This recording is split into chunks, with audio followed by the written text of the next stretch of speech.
Welcome to Chillin' 101. We hope this video helps. In this video, I will show how to change an air filter in a Ford Fiesta Mk7. First, gather your tools, including a screwdriver and the correct replacement air filter. Always ensure your engine is completely cool before you begin any work. You'll find the air filter housing located under the hood, typically on the passenger side. This simple task improves engine performance and fuel efficiency. Now, let's access the filter. You'll need to unclip or unscrew the fasteners holding the air filter housing cover in place. There are usually 2 to 4 clips or screws. Once these are loose, carefully lift the cover. Take a moment to observe how the old filter is seated. This will help you correctly position the new one.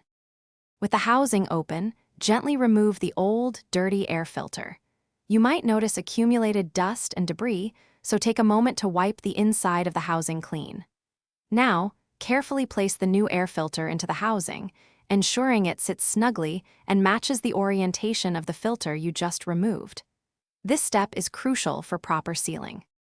Finally, carefully lower the air filter housing cover back into place. Make sure all the clips are securely fastened or all screws are tightened to prevent any air leaks. This completes your air filter replacement. Remember to check the description for a link to a great book about money, as well as other helpful deals.